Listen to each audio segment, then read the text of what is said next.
Bem-vindos de novo às sessões sobre erros e defeitos recorrentes da construção de fachadas.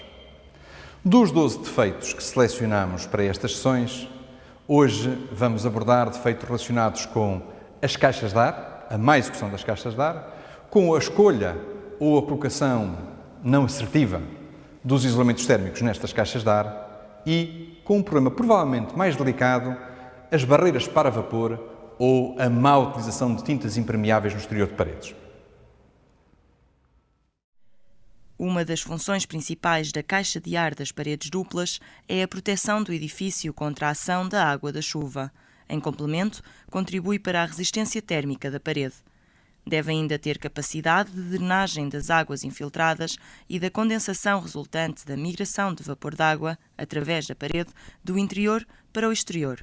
Uma fraca ventilação da caixa de ar contribui para a secagem da parede. As caixas de ar das paredes duplas são uma constante. Todas as paredes duplas, todas as paredes, quase diríamos, das nossas fachadas têm uma caixa de ar. A parede dupla veio para ficar e ficou. O que sabemos menos é se estas caixas de ar das nossas paredes duplas estão a cumprir a sua função.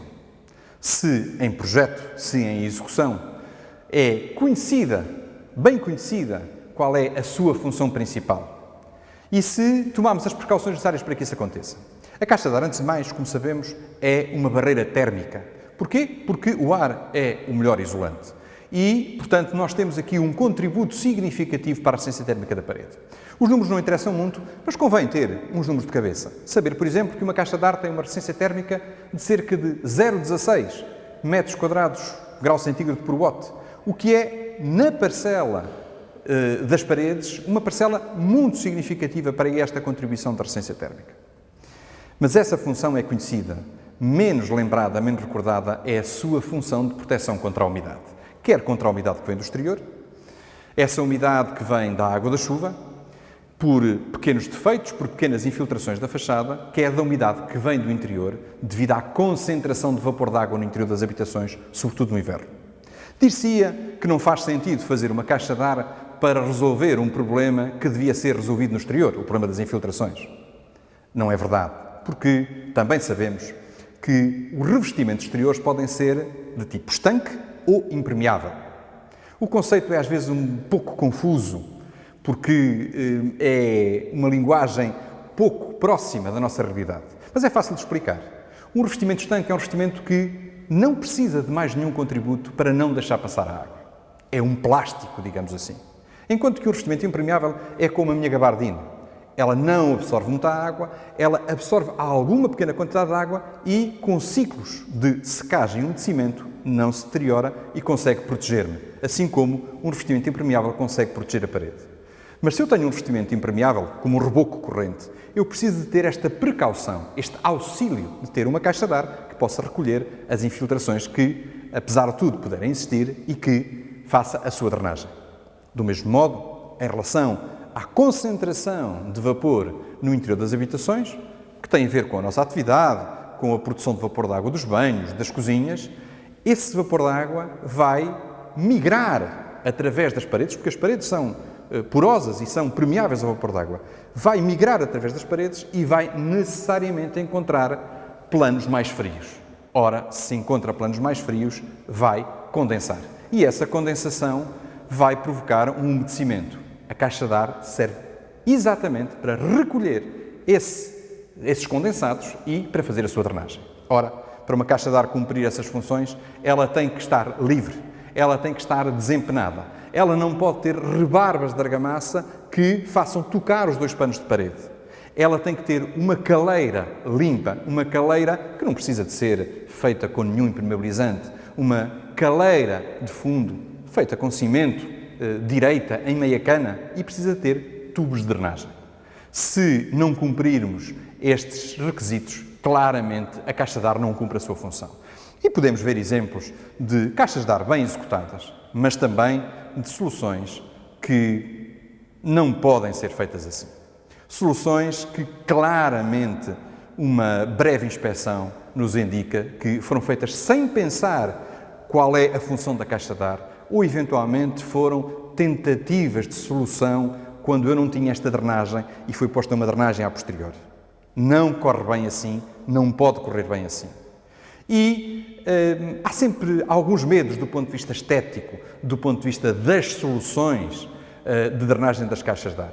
Em edifícios emblemáticos, como este que estamos a ver, podemos observar claramente que, se bem integrado na arquitetura, o orifício e o tubo de drenagem são claramente compatíveis com a imagem do edifício. E um projeto só é bom, um projeto só é adequado e assertivo se a sua imagem inicial perdurar no tempo. E se as caixas de ar não forem bem drenadas, se as caixas de ar não forem bem executadas, isso não acontece. Não faz sentido fazermos caixas de ar que não cumpram a sua função. Então é melhor não fazer caixas de ar e optar por uma parede simples com um revestimento estanque.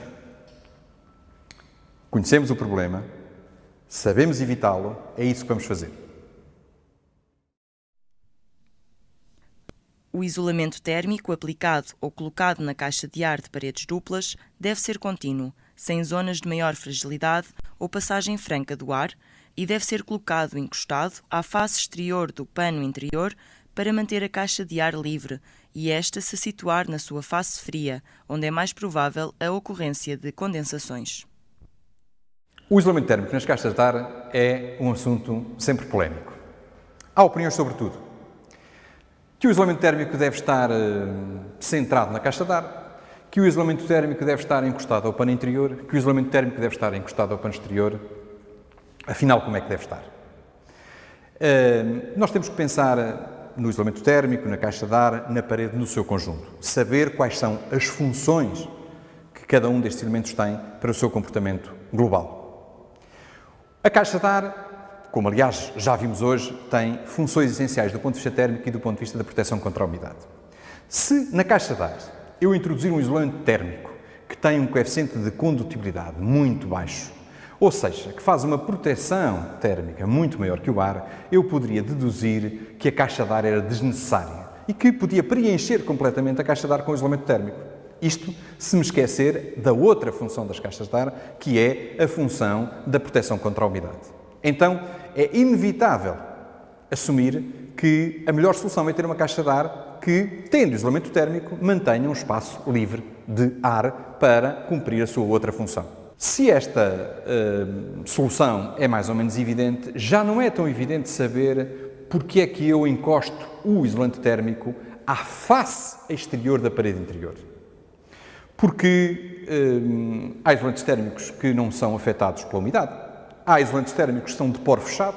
Portanto, qual seria o problema de eu encostar o isolante térmico à face interior da parede exterior? Qual seria o problema? Alguma água que entrasse na caixa de ar, chegava ao isolante térmico, ele não absorvia e é natural que pensemos que era mais fácil de executar assim. Eu elevo a parede exterior e, obviamente, sem ser de andaime, é muito difícil estar a fazer paredes de andaime, coloco o isolamento térmico e depois fazia a caixa de ar. Está errado completamente. E está errado porquê? Vamos desenhar. Porque eu tenho a parede exterior, eu tenho a parede interior e eu tenho o meu isolamento térmico. E se eu fizer um diagrama muito simples de temperatura, eu vou ver que no interior, no inverno, tenho esta temperatura, ela decresce para a superfície, decresce ao longo da primeira parede, mas depois cai bruscamente, e é essa a sua função ao longo do isolamento térmico. Também cai na caixa de ar e depois cai muito pouco na parede exterior e vem para a temperatura exterior. Ora, qual é a zona fria? A zona fria é esta zona, claramente, a zona da face exterior do isolamento térmico. E, portanto, o vapor de água que eu sei que vai migrar através da parede, sabemos todos que vai condensar quando encontrar uma superfície mais fria. E, portanto, ele vai condensar na face fria do isolamento térmico. Se vai condensar na face fria do isolamento térmico, é aqui que eu preciso de uma caixa de ar para que eu consiga ter uma queda destas condensações, uma drenagem adequada e, naturalmente, como já vimos, um tubo que conduza estas umidades ao exterior. E, portanto, é absolutamente inequívoco que o isolante tem que estar encostado à face exterior da parede interior. É evidente que o isolante térmico, se não for contínuo, se eu usar o isolante térmico de uma maneira, se quiserem, aleatória, Se o isolante térmico cobrir umas zonas da parede e outras não, ele não vai cumprir a sua função. Ou se entre as placas houver passagem de ar, reparem, o ar é um bom isolante, mas o isolamento térmico está a cumprir uma função superior à do ar. Cada centímetro de isolante térmico faz a função de uma caixa de ar completa. Eu uso 3, 4 centímetros de isolante térmico, portanto eu não posso prescindir. Eu tenho que garantir que não há passagem significativa de ar entre as placas, portanto, entre a caixa de ar livre e a outra face do isolante térmico. Se olharmos para algumas intervenções, nesta fotografia, por exemplo, em primeiro plano, pensamos, está bem, está correto, o isolante está encostado, de facto, à parede interior. Mas se atentarmos e olharmos para a fotografia um bocadinho mais longe, em segundo plano, vamos ver que na outra parede exatamente igual, o isolante térmico está do outro lado. O que significa que foi por acaso. E nós não podemos deixar a construção ao acaso. A qualidade não é uma questão de acaso. A patologia sim, mas a qualidade não pode ser. E se houver dúvida, se houver alguma ideia de que isso já não acontece, de que os isolantes térmicos são contínuos nas paredes, basta olharmos para esta fotografia recente. De facto, ninguém ganhou nada com a utilização de placas incompletas, com a utilização de placas que não são da dimensão necessária para estas paredes. Ninguém ganhou com esta falta de qualidade e esta falta de remates. Se consideram difícil que o isolante térmico fique encostado ao pano interior, pensem que há muitas soluções. As próprias soluções de grampeamento atuais podem ajudar a regular a distância do isolamento térmico à face exterior, ou a utilização de pequenos calços do próprio isolante térmico. Se eu cortar uma placa de isolante em várias fatias, em pequenos quadrados, e colar em vários pontos o isolante térmico, eu construo a parede exterior e, depois de construir a parede exterior, eu encosto o isolamento à parede exterior, mas ele não encosta totalmente, encosta por aqueles pequenos calços. E a seguir faço a parede interior.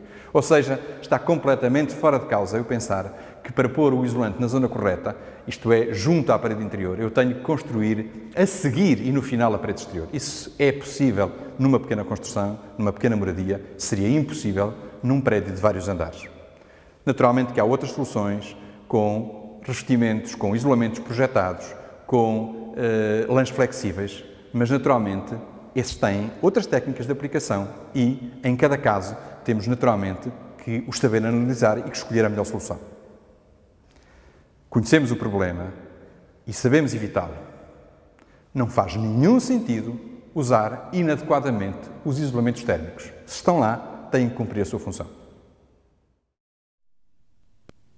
No inverno, face à diferença de pressão entre o interior e o exterior dos edifícios, devido à alta produção de vapor d'água no interior e à diferença positiva de temperatura em relação ao exterior, processa-se uma migração de vapor d'água pela parede que não deve ser interrompida na face fria das camadas isolantes.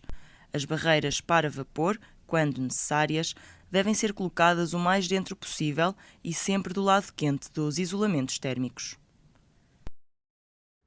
Continuamos com os problemas da umidade nas paredes exteriores, nas paredes de fachada. As paredes de fachada são a principal proteção dos edifícios contra a ação da umidade exterior, contra a ação da chuva. Naturalmente que as paredes envelhecem, as paredes têm fissurações, têm degradações e há que encontrar soluções de reabilitação.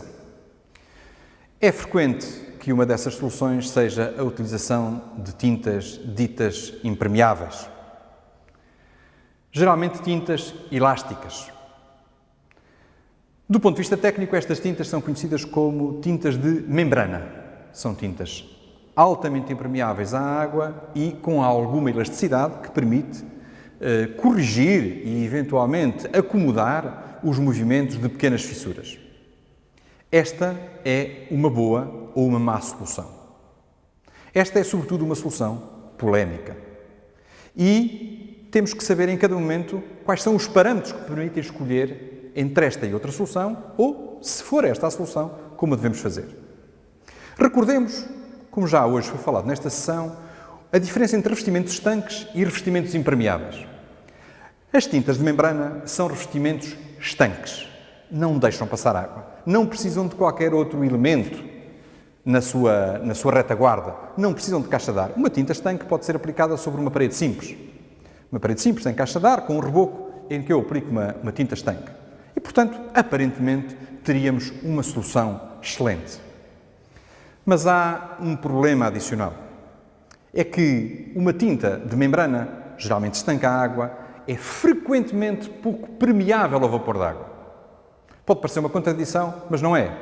Eu quero uma tinta que seja o mais impermeável possível à água e o mais permeável possível ao vapor d'água. E isso, naturalmente, existe. Há soluções de mercado, mas sempre com alguma limitação.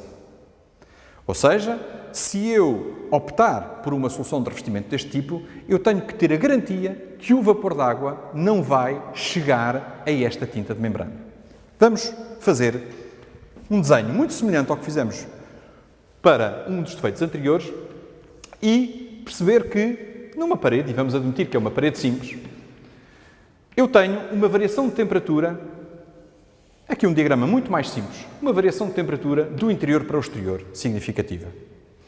Se eu tiver o vapor d'água que atravessa a minha parede e ele não encontrar nenhum isolante térmico, ele não encontrar nenhuma caixa de ar, o que vai acontecer é que, quando chega ao exterior, naturalmente, este vapor d'água vai encontrar uma temperatura mais fria e vai condensar.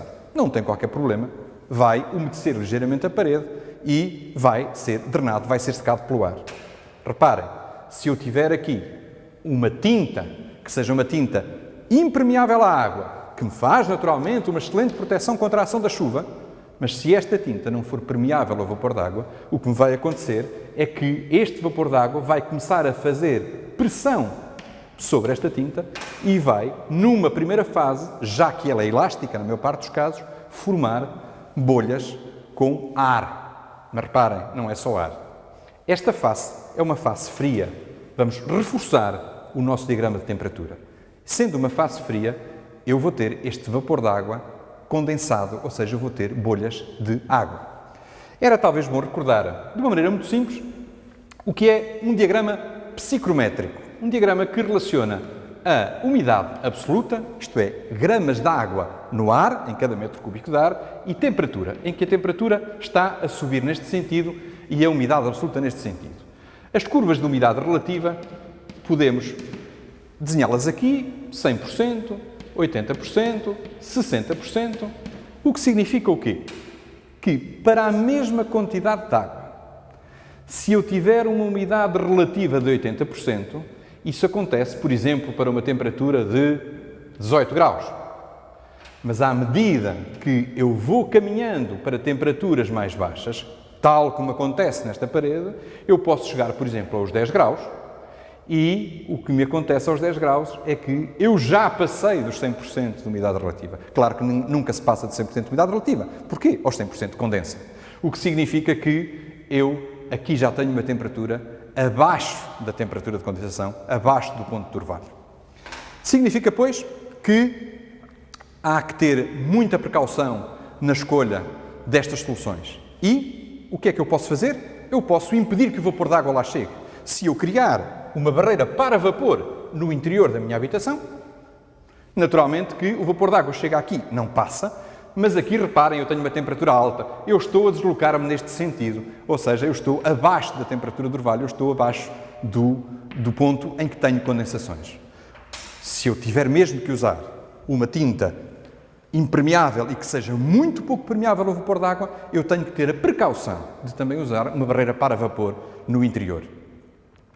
Naturalmente que os defeitos e as imagens que nós vemos todos os dias nas nossas construções são, em muitos casos, devidos a esta incompreensão de que estas tintas são uma boa solução se forem aplicadas corretamente. Mas há um fator adicional, é que se houver uma pequena infiltração, sobretudo em ações de reabilitação, pelos capeamentos, pelos peitoris, pelas ligações, essa água que entra para a parede e que fica atrás da minha membrana, da minha tinta completamente estanca a água, ela não vai poder sair.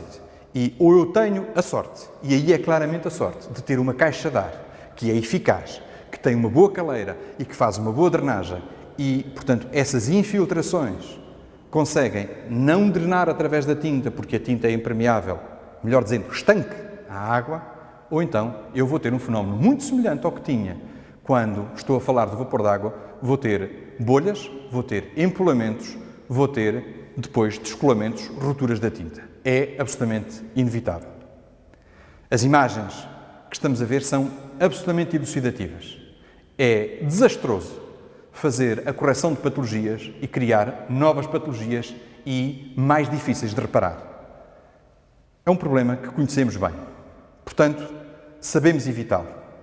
Não podemos usar tintas de membrana, usar tintas estanques, sem primeiro avaliar muito bem qual é a sua permeabilidade ao vapor d'água, sem avaliar muito bem qual é a higrometria dos locais que confinam com as paredes que elas vão revestir e, sobretudo, sem primeiro verificar se toda a envolvente, se todos os detalhes de ligação, se todos os capeamentos permitem uma correta estanqueidade da parede e não vão ser eles pontos de entrada de água que esta tinta, que quer solucionar o problema, vai, no fundo, impedir de sair.